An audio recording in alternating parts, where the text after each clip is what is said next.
Que a graça e a paz do nosso Senhor Jesus Cristo continuem sendo multiplicadas a todos nós. Você já foi abençoado hoje à noite? Amém. O esposo estava sentado ali, não é, louvando, adorando ao Senhor. Como é gostoso a gente poder fazer isso. Você sabe que nós somos privilegiados, não é? Agora em novembro eu estou indo, em agosto estou indo para a África, mas em novembro estou indo para a Tailândia, um lugar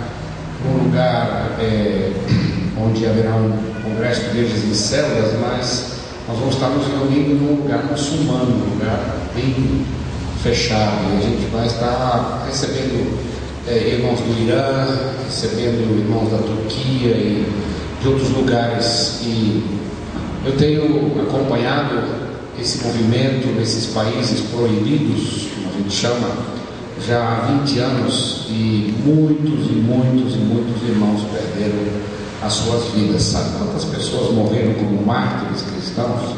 Só o ano passado, 150.000 pessoas entregaram a sua vida por Jesus Cristo, não é? E nunca nem sonhariam em participar de um encontro como hoje à noite, não é? De louvor, de adoração, de pregação da sua palavra. E países onde não havia perseguição está começando, não é?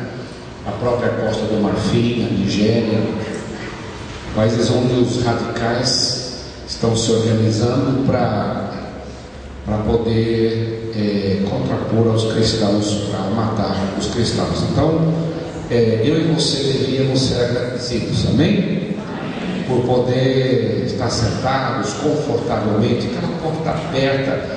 Jamais uma porta daquela poderia estar aberta daquele jeito. Vivi uma vez na Indonésia, uns 8 anos atrás, e quando o pessoal entrou, todo mundo entrou, fecharam-se todas as portas, passaram-se ferrolhos, não é? Não tinha som, a gente tinha que falar para que não levantasse suspeitas, não é? Era uma fábrica velha, e então os irmãos disseram: se deixa a porta aberta e alguém, esses radicais, percebe isso, já pega o celular, avisa, e aí vem uma ou duas motos, não é? Um motoqueiro, e o de trás vem com a metralhadora e descarregam a esmo a metralhadora e saem e vão embora, não é? E deixam aí vários mortos e muitos feridos. Então eu creio que a gente precisa valorizar esse tempo que nós temos no Brasil, não é? De liberdade, de poder anunciar o Evangelho, viver a nossa fé em paz. Como o pastor disse, meu nome é Roberto e eu sou casado com a Alzira, minha esposa, há 41 anos, e nós criamos 4 filhos, e eu sempre digo que filhos são uma bênção, não é? Uma bênção de Deus. E tenho 3 netos, e chegamos à conclusão de que netos é bênção dobrada, não é? É 2 bênçãos, bênção dupla. Uma bênção quando eles vêm nos visitar, e a outra bênção quando eles voltam para a casa dele. Depois de umas 3 horas, né, de bênção, da primeira bênção, e o meu pequeno Luca tem 7 anos agora, quando ele entra na casa é uma festa, ele já entra correndo, e se eu não der tempo para ele, se a Alzira não der tempo para ele, adivinha para onde ele vai? Direto para o computador, não é? Com 7 anos. Ele já entra lá no site de jogos e começa a jogar, não é? Mas aí eu já puxo brincadeira com ele, vamos lá para o quintal e vamos brincar de bola um pouquinho, ele trepa em árvore, temos um quintal grande lá em casa e várias árvores, ele, não é, trepa nas árvores. Quando tem fruta nas árvores, tem goiabeira, tem 2 macieiras, uma amoreira, não é? E aí ele fala: vem, sobe aqui também, opa é vovô em alemão, não é? Eu falei: sobe aqui, opa, sobe. Eu falo: há 50 anos atrás, 55 anos atrás, eu subia com mais facilidade, né? Aí ele falou: vamos brincar de cavalinho? Eu falei: lá vou eu, né? Aí eu vou de 4 pro chão, ele monta nas minhas costas, pega aqui na gola da camisa e fala: pula, pula um pouco, pula. Eu falo: vai devagar, que esse pangaré é velho, cavalo velho, não é cavalo novo não. E aí eu dou um ensaio ali, umas empinadas, não é? Aí ele segura assim bem forte e fala: segura, peão, segura, peão. É uma graça, mas depois de 2 ou 3 horas eu estou pronto para a segunda bênção. Aí eu pergunto ao Zira: quando é que a mãe dele vem buscar? Onde é que, né? Mas é uma bênção. Eu queria só compartilhar isso com vocês sobre a nossa vida familiar. Trago saudações da Alzira. Ela viaja comigo 1, 2 vezes por mês. E agora, semana que vem, nós estamos indo para Londrina, vamos de carro, vamos fazer uma viagem Londrina, depois Guaíra, depois Foz do Iguaçu, Cascavel, Guarapuava e Curitiba. Vai ser 1 semana e meia, quase 2 semanas, e nós vamos estar juntos. E depois, no mês que vem, já foi para os Estados Unidos. Dessa vez ela não vai comigo, a outra vez ela foi. Estamos dando os módulos, pastor, em Miami. Aqueles módulos que o irmão fez há 10 anos atrás, não é? E também no México, 140 igrejas, numa rede de igrejas de várias denominações, batistas, presbiterianos, algumas igrejas pentecostais, se uniram para esse projeto. 4 vezes, na verdade hoje são 5 módulos, pastor, tem um a mais, não é? Sobre que trata as crianças, como é que nós vivemos em família numa igreja em células. As crianças participam da célula ou não, a escola dominical fica ou não fica, não é? Então, muito jóia. Nós produzimos esse material também já, um currículo para 7 anos, que a criança de 0 a 12, não é? Tem o seu estudo nas salas de aula, nas classes, não é? Em várias faixas etárias. Depois tem a revista dos pais, onde os pais usam o mesmo tema, não é? E o mesmo princípio que é aprendido, porque o princípio é o mesmo em todas as faixas etárias, de 0 a 12 anos, não é?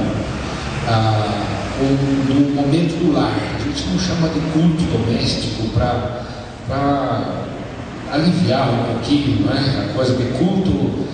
A gente prevê que mamãe e as crianças estão sentadas na poltrona e o papai com a Bíblia na mão e em pé, pregando para a família, não é? Por 1 hora. Então o culto doméstico fica assim um pouco. Mas tem atividades, então, momento familiar com atividades que estão lá na revista dos pais, todas as atividades estão ali, a sugestão delas, não é? Então é muito fácil hoje. Eu não tinha nada disso quando nossos 4 eram pequenos. Eu tinha que pensar, e a Alzira pensava o que nós vamos fazer com as crianças. O nosso dia era segunda-feira, dia da família, segunda noite, não é?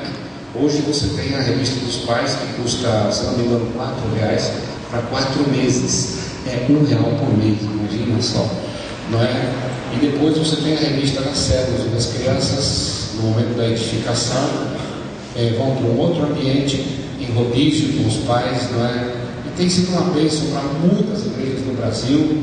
Nós estamos sendo traduzidos para o inglês agora, vai ser lançado pela igreja do pastor Bob Roberts. Quem esteve no congresso em Águas do Lindóia viu o pastor Bob. Ele está capitaneando esse material que não existe nos Estados Unidos, aliás, não existe no mundo um material que integre dinamicamente os 3 pilares, não é? A igreja, a escola dominical, o lar e a célula. Então o pastor Ben Wong já disse que vai levar para a China também. Nós louvamos a Deus por mais essa ferramenta que resgata a paternidade, não é? A educação cristã, a responsabilidade paterna na educação cristã. Mas que tipo de igreja o Senhor Jesus iniciou? Talvez deveríamos começar com essa pergunta. Como era a igreja do Novo Testamento? Aonde os apóstolos aprenderam? Com quem os apóstolos aprenderam viver igreja? E se nós queremos realmente ir às origens, nós temos que voltar lá para Jesus Cristo. Eu sei que não é comum a gente ler os 4 evangelhos para ver como se vive igreja, mas irmãos, se você quer ir para a fonte mesmo, se você quer descobrir o que é igreja, como ela deve ser, como ela deve viver, quais são os valores que Jesus Cristo veio trazer o reino de Deus até nós, e você encontra em Mateus 5, 6 e 7 um resumo da Constituição, não é? Mateus 5, 6 e 7, um resumo dos valores que Jesus Cristo viveu e ensinou, e que a igreja herdou do Senhor Jesus.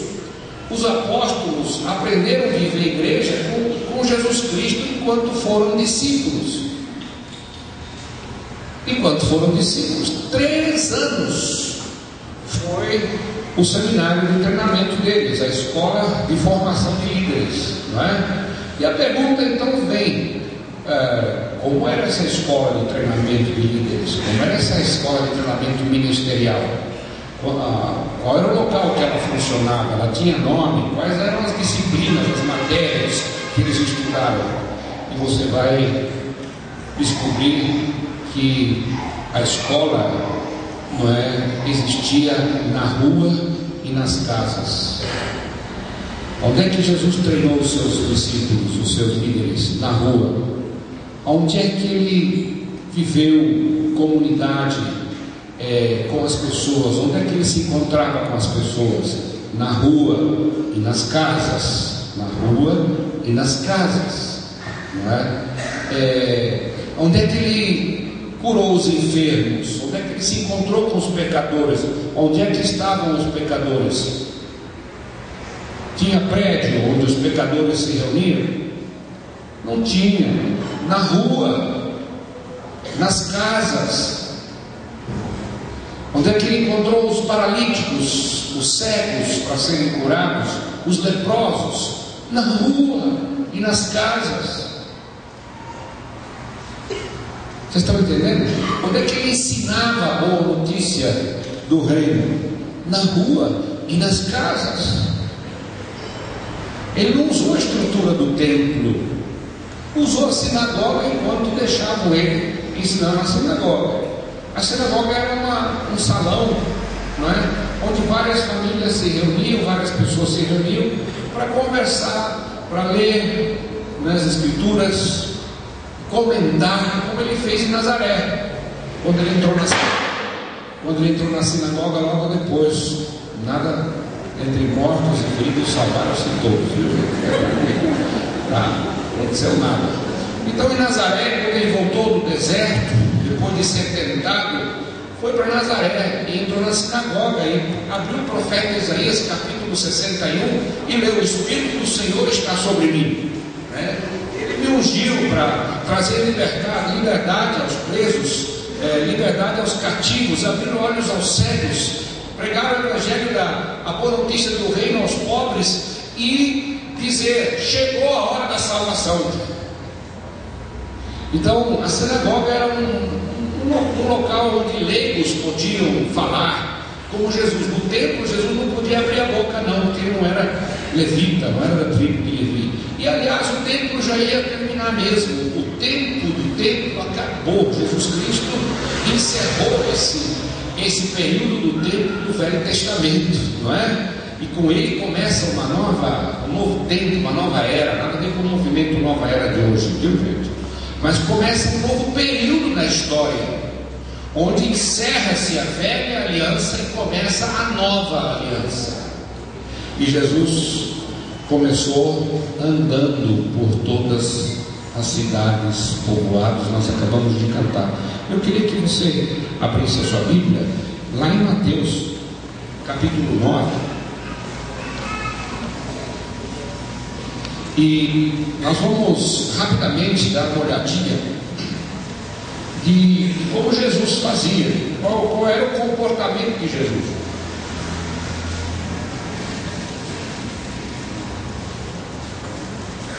O comportamento de Jesus nas suas andanças, não é? no seu ministério. Onde é que ele desempenhou o seu ministério? Ele tinha gabinete pastoral, ele tinha endereço. Gente, quando eu comecei a reler os 4 evangelhos e comecei a reler o Novo Testamento, eu fiquei assim, pasmo. Eu fiquei, até hoje, eu estou vindo, pastor, não é só o irmão da cabeça dura, não, eu também sou cabeça dura. Eu estou há mais de 20 anos relendo o Novo Testamento e redescobrindo coisas que eu nunca, que me chocam ainda até hoje. Jesus não tinha nem endereço, ele não tinha uma tenda que era o seu gabinete pastoral, onde ele dava conselhos, gabinete de aconselhamento pastoral. Não tinha. Ele podia muito bem ter uma tenda de Marajá, ele era filho de Deus, não era filho de Deus? Nós não temos tempo para ampliar esse estudo, mas ele, por ser filho de Deus, ele já começou tudo diferente. Ele foi anunciado por João Batista aonde? No deserto. Não é? Nasceu aonde? Num curral. O seu berço foi o quê? Um coxo. Cresceu, iniciou o seu ministério, foi batizado por João Batista, ouve-se a voz, esse é meu filho amado que me dá muita alegria. E logo em seguida o mesmo Espírito que desce sobre ele o leva para onde? Para o Porto de Galinhas, não é? Para um spa, para 40 dias de massagem, não é isso? 40 dias de banho quente, pedras quentes em lugares assim, não é? Estratégicos para aliviar os dedos. Aliás, ele ia ter um ministério de 3 anos, imagina só. Ele precisa se preparar. Ele precisa ter massagem, ele precisa estar relaxado, em forma, uma dieta equilibrada. Não, foi para onde? Deserto. Vocês estão vendo que nosso rei é diferente dos outros reis? Leia uma vez o Novo Testamento sob essa ótica para você ler. O moço vai ficar chocado. E nós reclamamos às vezes, não é?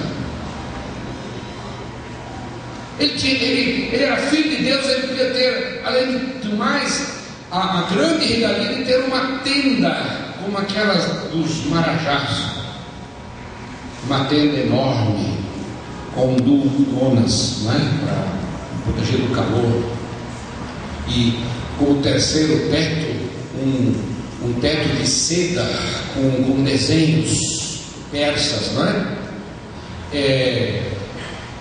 Devia ter peles de camelo forrando o chão, e peles de ovelha e peles de cabra morar, não é? Que tem pelos desse tamanho assim, mais ou menos, bem macio, ondulado para sentar.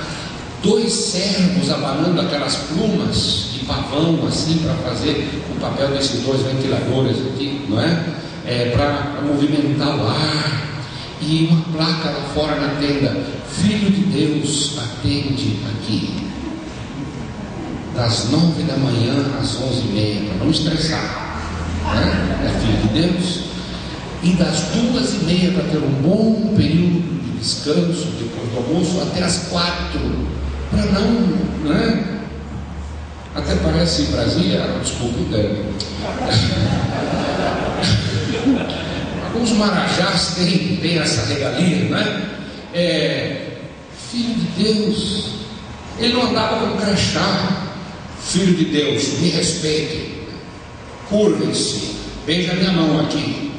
Não, ele nem uniforme tinha, andava normal. Irmãos, Jesus era normal. Isso choca você que Jesus era normal?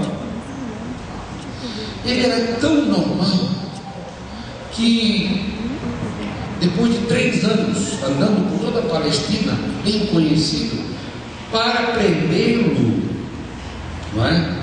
Os soldados não tinham certeza, entre ele e os discípulos e a multidão, quem era o mestre, quem era Jesus. Então eles combinaram com um dos seus discípulos, não é? Que iria traí-lo, que esse discípulo iria identificá-lo através de um beijo.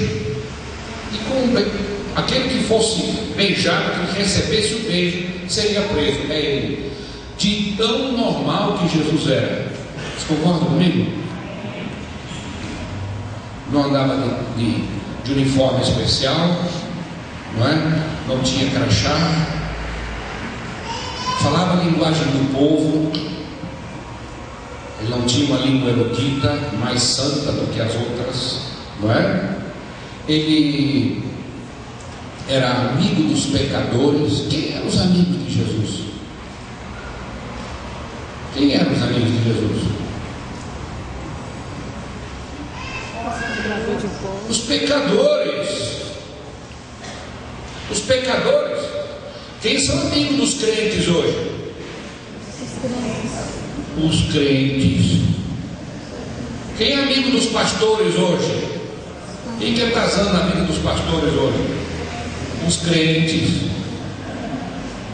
Quem é que suga os pastores hoje? Os crentes. Não são os pecadores não, viu? Que dão trabalho para os pastores. Alguma coisa está errada. Alguma coisa está errada. Nós precisamos rever a nossa eclesiologia, precisamos rever nossa maneira de ser igreja, não é isso? Se queremos ser igreja do Novo Testamento. E nós, batistas, do ramo teológico, dos anabatistas, não é? Que movimento que se iniciou na Suíça e na Holanda, e no norte da Alemanha, a nossa tradição é voltar para as Escrituras Sagradas, não é? E qual era uma das frases principais da reforma de Martinho Lutero, Calvino, Zwinglio, Menno Simons? Era sola Escritura, ou somente a Sagrada Escritura. Gente, vamos abrir nossa Escritura, vamos reler o Novo Testamento, vamos reler os Evangelhos, vamos ler durante 6 meses, todos os dias, Mateus 5, 6 e 7, uma vez por dia, 3 capítulos, todos os dias, por 6 meses, vai impactar a sua vida. Eu fiz isso, estou fazendo ainda. Nós vivemos a nova aliança. A velha aliança já foi. Não é? A velha aliança já foi. O templo, com os ritos, com as ordenanças, com os dogmas. Igreja iniciada por Jesus é movimento. 300 anos depois ela se tornou um monumento. E hoje nós convivemos com a igreja monumento. Temos que voltar a ser igreja movimento. Mateus 9. Você já abriu a Mateus 9, né? Já abriu? Diga amém. Isso. Dá uma olhadinha, só no capítulo aqui. Jesus entrou num barco. Estou lendo na nova tradução da linguagem de hoje, a linguagem que Jesus falaria se estivesse aqui hoje. Jesus entrou num barco, voltou para o lado oeste do lago e chegou à sua cidade. E as pessoas trouxeram um paralítico deitado numa cama. E Jesus cura esse paralítico, não é? Aí o homem se levantou, versículo 7, estou pulando aí, e foi para casa. Quando o povo viu isso, ficou com medo e louvou a Deus por dar esse poder a seres humanos. Vocês estão vendo que tudo que Jesus fazia era na presença do povo? Curou o paralítico onde? Na rua, na frente do povo. Não foi dentro de um prédio, não. Na rua. O povo viu. O povo ficou admirado. Alguns ficaram assustados. Opa, o que é isso? Versículo 9. Jesus saiu dali e no caminho, diz na minha tradução aqui, viu um cobrador de impostos chamado Mateus sentado no lugar onde os impostos eram pagos. E Jesus lhe disse: venha comigo. Ou seja, vem comigo. Você vai ser meu discípulo. Você viu Jesus se mexendo o tempo todo? Atravessou o lago, na rua, aí continuou a rua, entrou numa cidade, aí chamou mais um discípulo que era. Será que nós iríamos convidar um pecador de marca maior para ser um dos nossos auxiliares? Futuro pastor auxiliar, o futuro líder da igreja, quando que Jesus chamou ele? Quando ele estava sentado lá na cancela onde se cobrava o imposto. Quando você pega uma estrada hoje, quase toda estrada do Brasil tem pedágio, né? Mateus estava sentado ali cobrando pedágio de que entrava e saía da cidade. Para os judeus, ele era o maior traidor da pátria, porque ele se aliou ao Império Romano para cobrar imposto dos romanos, dos judeus, para os romanos. Imagina só, traidor, não é? De marca maior, publicano era a expressão, ou seja, uma pessoa nojenta, uma pessoa que não é que reprovada pela sociedade. Jesus chama ele, vem comigo. E ele faz isso com os outros também. Se você olhar aí no começo de Mateus, ele chama Pedro, André, os discípulos, os filhos de Zebedeu. Ele chama, vem comigo, vamos lá, deixa as redes aí, deixa os peixes, que eu vou ensinar vocês a pescar gente. Vocês vou transformar vocês em pescadores de gente, pescadores de homens. Vem comigo, vamos lá, vamos andar. Vem cá, rapidinho, vem cá. Isso, vem comigo, vamos lá, agora vamos atravessar o lago, vamos para de lá. Aí, cuidado com o fio aí. Aí, agora, aqui tem um paralítico, olha aqui, ó, o que você acha? Vamos curar ele? Vamos curar? Vamos, cura o paralítico. Agora vamos voltar lá para o outro lado do lago, pega o barco, volta de novo, aí chama mais um, deixa eu estou meio longe do povo, senão já estaria com 12 aqui, enganchado aqui, obrigado. Palmas para o meu amigo Antônio. Vocês estão vendo? Jesus era móvel, ele não tinha bate-móvel, mas ele era móvel. Era móvel, não ficava parado, não tinha endereço. Aí o movimento chamado de igreja nasceu na rua. Diga isso para o seu vizinho: o movimento chamado de igreja nasceu na rua, cresceu na rua. Diga, continua falando com o teu vizinho. As curas foram feitas na rua, pode dizer. Treinamento de líder aonde? Na rua, pode dizer para o teu vizinho, treinamento de líder na rua. E assim por diante, não é? Assim por diante. Agora veja, versículo 10, capítulo 9, versículo 10. Mais tarde, enquanto Jesus estava jantando na casa de Mateus, da rua para casa, depois da casa para a rua. Eu não tenho tempo hoje à noite para fazer um estudo, mas você vê, não é? O Zaqueu, outro pecador de marca maior, Lucas 19. Jesus gostava tanto de entrar na casa das pessoas e ser convidado para a refeição, até porque ele não tinha endereço, né? Ele tinha que comer. E aí, quando convidava ele para uma refeição, ele, estou dentro, vamos lá. Por quê? Porque ele sabia que durante a refeição é o melhor momento para se conversar. Porque o ser humano, quando está comendo, não é, com outras pessoas, nós usamos o lado direito, o lóbulo direito do nosso cérebro. E ele é mais emocional, menos defensivo. O lado esquerdo é argumentativo, defensivo. E Jesus está lá jantando, comendo. É isso mesmo. Não é? As pessoas não são mais receptivas quando estão comendo. Jesus sabia disso. Quer ver uma prova disso? Onde é que os empresários fecham os grandes negócios? Aonde? Restaurante. Por quê? Porque é muito mais fácil de apresentar o produto, de pensar, de raciocinar, não é? O vendedor apresenta o produto em todas as vantagens que o produto oferece. O empresário tem tempo para raciocinar: será que eu preciso mesmo ou não desse produto? Será que esse produto é bom para mim? Acho que sim. Fecha o negócio. Você quer ver? Me dá pena quando eu estou no médico esperando para ser atendido e entra um sujeito com uma pastinha daquela que é representante de laboratório, né?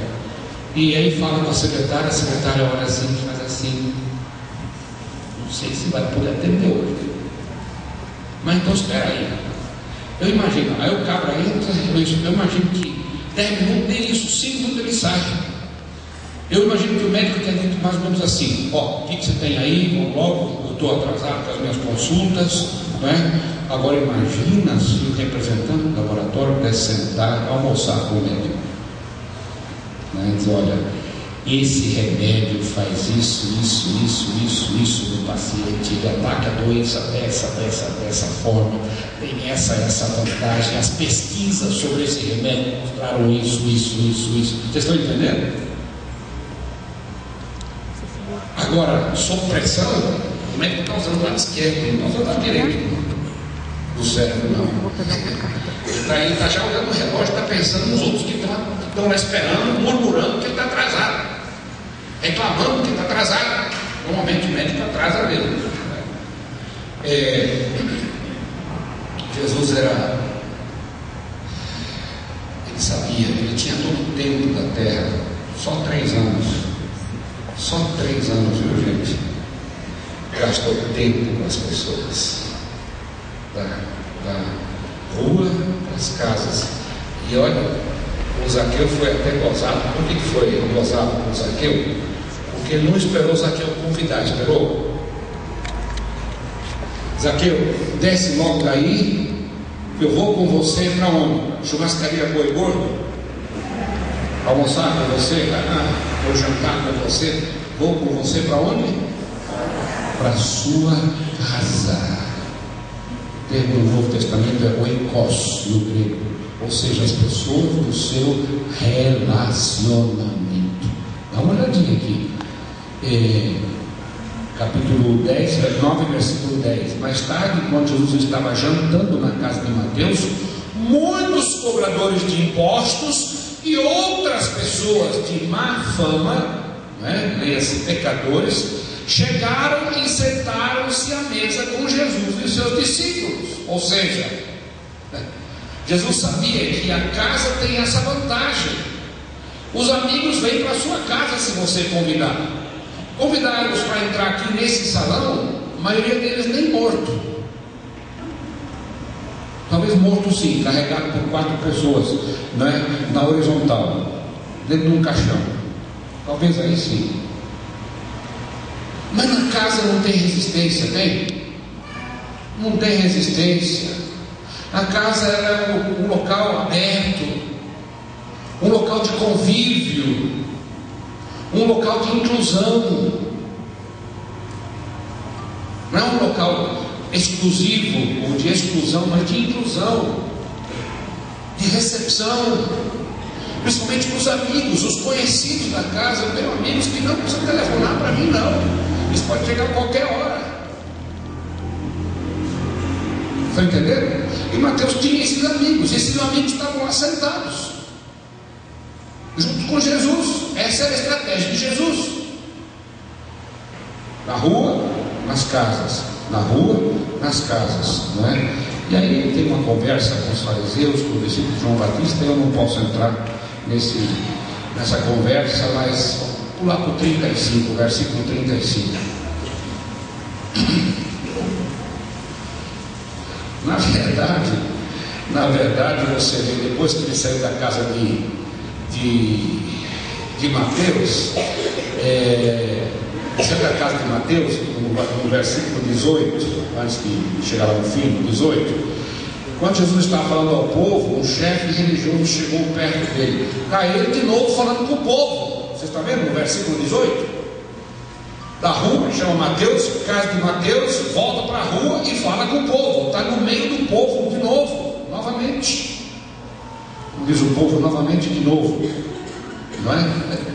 E aí, a minha filha morreu agora mesmo, venha e põe as mãos sobre ela, para que viva de novo. 19. Então Jesus foi com ele. Os discípulos também foram. Está aí na tua Bíblia também, no versículo 19. Jesus foi, e quem foi com Jesus?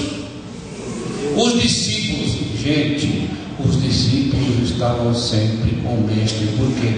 Porque era a escola de treinamento deles. Amém ou não? Treinamento no trabalho, não na sala de aula, com conteúdo programático. Treinamento no trabalho. Melhor forma de treinamento. Hoje as indústrias estão fazendo isso. Elas estão pegando rapazes, fazem exame de seleção, rapazes e moças, e treinam dentro da própria fábrica. Antigamente tinha os edifícios grandes do Senai, né, com máquinas, torno mecânico, fresas, furadeiras. O Senai era o centro de treinamento da indústria, não é?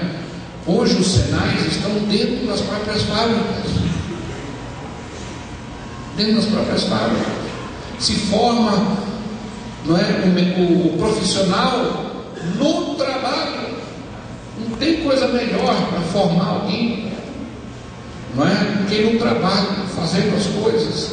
E os discípulos foram com ele. Aí uma mulher que tinha hemorragia veio e tocou nele, e ela foi curada. Aí no versículo 27, Jesus saiu daquele lugar. Você viu no 27? Jesus sai daquele lugar, e no caminho, de novo está na minha Bíblia, 27, e no caminho 2 cegos começaram a seguir, gritando: Filho de Davi, tenha pena de nós. Assim que Jesus entrou aonde? Numa casa. Você viu só? Da rua para casa de novo. Só no versículo capítulo 9, 3 vezes rua, 2 vezes casa, num capítulo só. Agora imagine, faça a leitura dos 4 evangelhos várias vezes para você ver onde é que Jesus se encontrava a maior parte do tempo. No caminho, entrou numa casa, e aí os cegos entraram atrás dele e ele curou os cegos. Aí, quando os cegos foram embora, pessoas levaram a Jesus um homem que não podia falar por causa do demônio, expulsou o demônio, e agora chegamos no 35. Jesus, diz no 35, andava visitando. É isso que diz na sua Bíblia. Andava visitando todas as cidades e povoados. Cantamos hoje à noite esse texto. Ele andava de cidade em cidade, povoado em povoado. Gente, Jesus era móvel. Fica para o teu vizinho, Jesus era móvel. Não era estático, não ficava parado, não. Era móvel.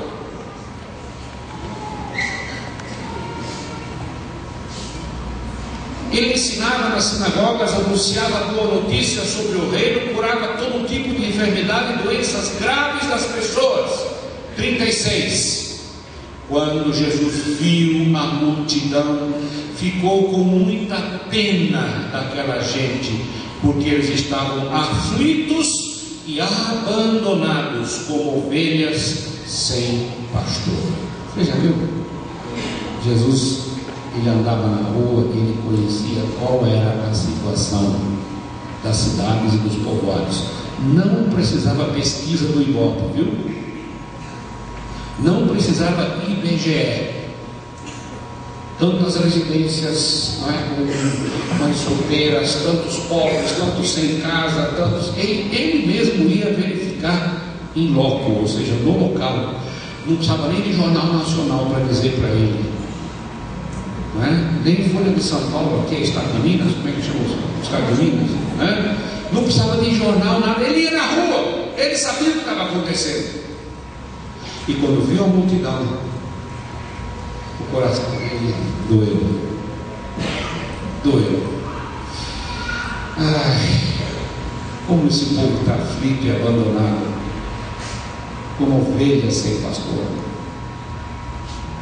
Já foi feita a pergunta uma vez aqui hoje à noite, mas eu quero repetir. Quantos pastores nós temos aqui? Levanta a mão bem, não precisa levantar a mão. Só a mão, tá? Eu vou perguntar de novo. De acordo com o Novo Testamento, quantos pastores tem aqui? Levanta a mão. Opa, está melhorando. Mas vou fazer de novo, porque tem gente que não entendeu ainda. Quantos pastores nós temos aqui hoje à noite? Olha só, gente fica com a mão levantada. Pastores do tempo integral, dá uma olhadinha aí. Olha quanta gente para ajudar. Vocês estão vendo? Amém? Olha para mim de novo quem é pastor aqui. Olha lá. Pronto. Pelo menos 3.000 pessoas podem ser cuidadas com todos esses pastores aqui. Ou mais. Vocês concordam comigo? Amém. Gente, na nova aliança, cada casa é uma igreja. E cada membro um ministro. Vamos dizer? Cada casa uma igreja, cada membro um ministro. Nós somos ministros. Temos o Espírito Santo, amém? Amém. Tem gente que anda dizendo por aí que você precisa ter uma unção especial. Gente, unção especial é coisa do Velho Testamento. Os profetas do Velho Testamento tinham unções especiais para tarefas especiais. A nossa unção já veio. Você já tem a unção que você precisa. Você diz, no Novo Testamento não tem esse negócio de unção, outros não são. No Novo Testamento todos são. Não é isso? Todos são sacerdotes. Sacerdócio real, sacerdócio do rei, nação de sacerdotes, diz em Apocalipse. Pedro fala em 1 Pedro 2,5: vocês são como pedras vivas na construção de um templo espiritual, onde vocês servem como sacerdotes, oferecendo sacrifícios ao Senhor. Eu sou templo espiritual, templo do Espírito Santo, sacerdote, pedra viva na construção, não de um prédio morto, mas de um templo vivo, espiritual. E sou sacerdote. E esse último é mais difícil. Também sou sacrifício. Eu também vou para o sacrifício. Vou ou não vou? É que Paulo diz em Gálatas capítulo 2: eu fui crucificado com Cristo, e já não sou mais eu, Paulo, Roberto, que vive, mas é Cristo que vive em mim. Vocês estão me entendendo? Eu sou sacrifício também.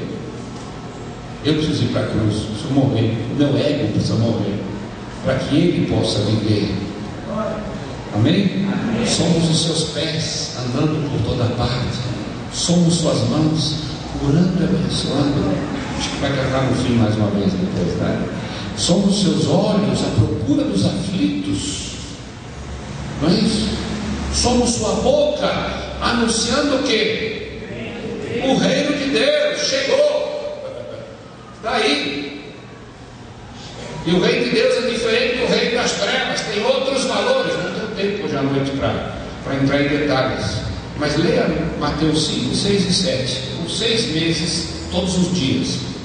E os valores do reino de Deus vão começar a tomar conta de você. E você nunca mais será a mesma pessoa. Você vai mudar os teus valores, mudar a tua agenda. Você vai sentar e olhar assim: Senhor, como é que eu posso livrar 5 horas por semana da minha agenda para servir as outras pessoas? Para ir na casa de alguém, para convidar alguém na minha casa. Porque quando eu convido alguém para minha casa, Jesus está na minha casa. Está ou não está? Vamos voltar à prática. Vamos ver o que eu posso deixar de ter tanto programa, tanto evento na igreja. A gente fica, não é, ocupando o tempo dos membros 10 a 12 horas por semana, e depois que aqueles evangelizem ainda, depois que aqueles discipulem ainda. Temos que rever, não é, nossos conceitos, nossos valores. Por quê? Porque a colheita é grande mesmo, mas os trabalhadores são poucos. Peçam ao dono da plantação que mande mais trabalhadores. Você pode botar na tela lá para mim, por favor?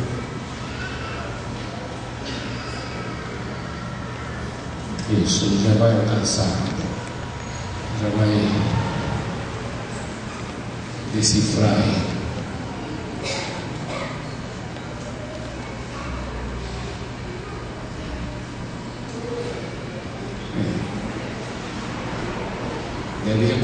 reconhecer. Dois sistemas de igreja nós temos hoje.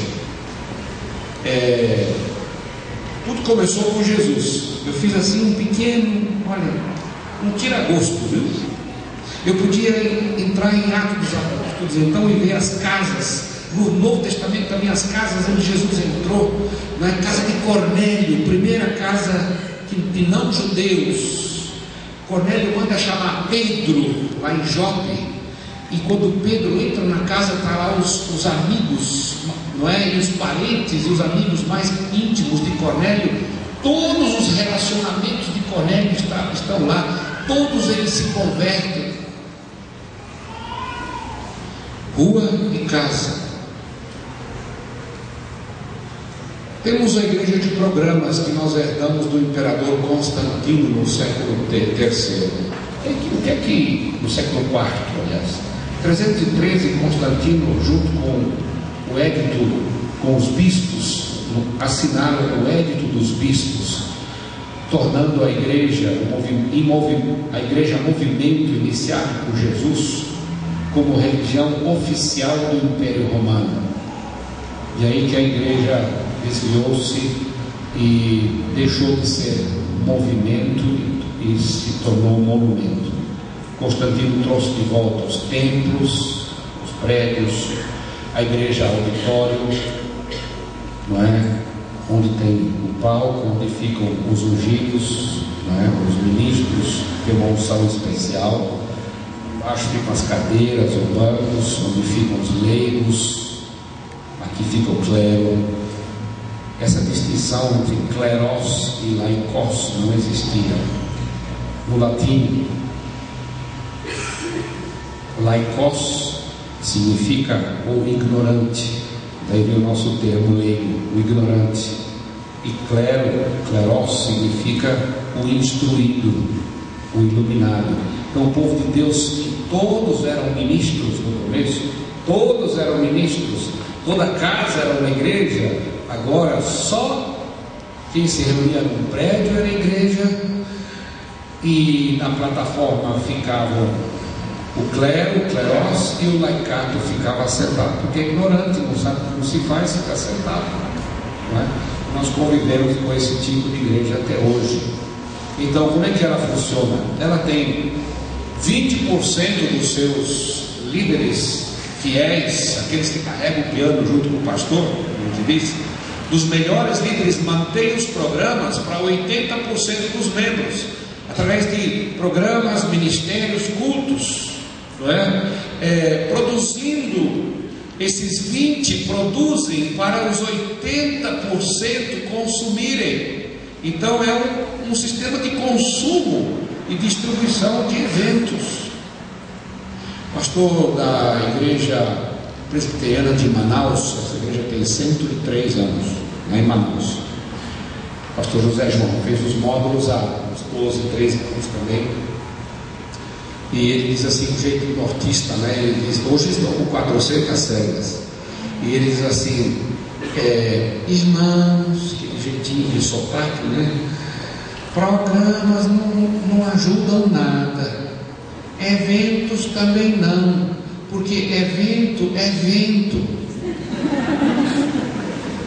Evento é vento. Passou, precisa de outro evento. É outro vento que vai, vem e vai. É objeto de consumo. 20% gastando o seu tempo. Quantas horas você acha que esses 20% gastam por semana para produzir os programas e os eventos para 80% de consumidores consumirem? Quantas horas? Trânsito, treinamento, reunião, cultos, culto quarta-feira, treinamento, culto de domingo, ensaios, reuniões. Quantas horas mais ou menos? O que vocês acham aqui em BH? Conta tudo. É muita coisa. Olha, eu vou dizer para vocês, não dá menos que 10 horas. 10 a 12 horas. Tá? Agora imagina, esses 20% que formam o osso da igreja, ou seja, aqueles que dão o sangue mesmo, assumindo o compromisso, não faltam nada. Esses 20% fazem tudo e frequentam todos os programas. 12 horas por semana.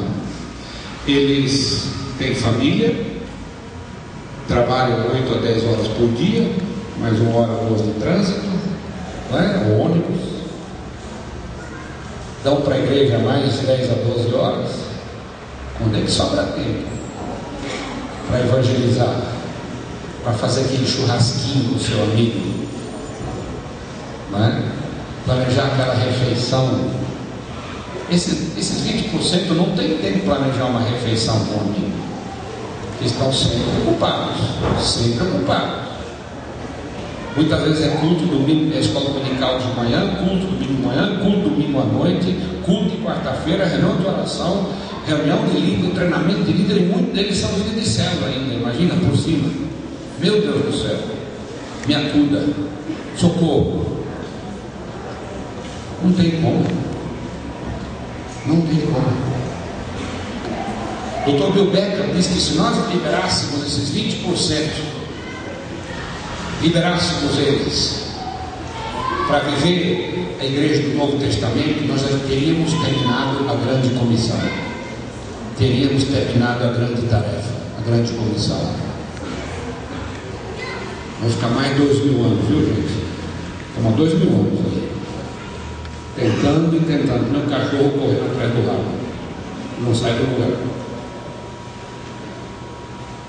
Por quê? Porque os melhores estão. Eles chegam lá porque eles não aguentam mais. Eles chegam, o pastor fala: pastor, eu preciso de um. Pastor, me dá uma folga, me dá um descanso. Eu estou há 10 anos servindo aqui. Pastor, eu não aguento mais, pastor. O que o pastor vai dizer? Lógico. Mas aí ele deixa uma vaga aberta aqui. Onde é que o pastor vai buscar? Entre os consumidores. Alguém está substituindo aqui, não é isso?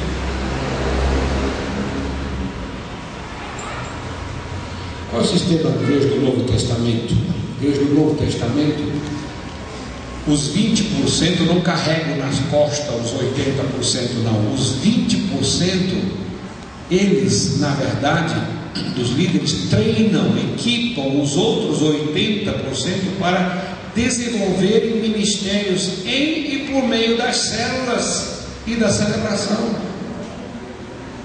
Não tem muito programa, não. É célula e celebração. Celebração uma vez por semana, não precisa mais do que isso, não. A nossa igreja ficou pequena, vocês aqui mudaram para esse lugar, mas esse lugar já está quase pequeno, né, pastor? Se vocês funcionarem direitinho, vai ficar pequeno mesmo. Não é? Vai ficar pequeno mesmo. Aí vai para 2 cultos, 3 cultos de novo aqui, como fazia no lugar velho, no lugar antigo. No começo, quando ele estava em transição também, eu vi uma pessoa no primeiro culto, no domingo, não é? No culto da manhã. Aí no segundo culto da tarde, no terceiro culto da tarde, outro era 5, outro às 8, não é? 7h30, na verdade. Eu vi a pessoa de novo no culto. O que você está fazendo aqui, rapaz? Eu já te vi hoje de manhã aqui. Ah, pastor, a minha alegria consiste em estar na casa do Senhor para sempre. Casa do Senhor? Que não é casa do Senhor, não. O Senhor só está aqui porque você está aqui e eu estamos aqui. Quando a gente sai daqui, o Senhor sai com a gente, viu? Não é de Deus, não. Deus não mora em prédios feitos por mãos humanas, não é? Vai embora, rapaz, vai embora, vai embora. Vai estar com a tua família. Quantas horas você gastou com teus filhos essa semana? Quando foi a última vez que você saiu para jogar bola com teus filhos? Quando foi a última vez que você foi pescar com teus filhos? Mesmo que não pegue peixe, mas vai pescar. Mesmo que for só para dar banho de minhoca, não tem problema. Não é para vá com eles. Vocês estão entendendo? Quando foi a última vez que você convidou um amigo para a tua casa para tomar café? Em vez de estar aqui hoje à noite, você podia estar com teu amigo sentado lá na tua casa comendo pipoca ou fazendo picanha. Aquela picanha bem gordurosa assim, né? Aquele barulhinho assim, ó. barulho da gordura pingando na brasa, né? E aí solta aquele aroma suave que sobe como incenso ao Senhor. Né? Quem não jantou aqui ainda? Pode engolir a saliva, pode engolir a saliva. Não baba não, não baba não. Engole a saliva. Não é? Ah, mas pastor, não tenho tempo, não tenho dinheiro para fazer picanha. Então não faz pizza. Ah, mas não tem dinheiro para fazer pizza, faz pipoca, começa com P também. Ah, mas não tem dinheiro para comprar pipoca, compra um pirulito também. Né? Mas faz alguma coisa. Diga para o teu vizinho, faça alguma coisa.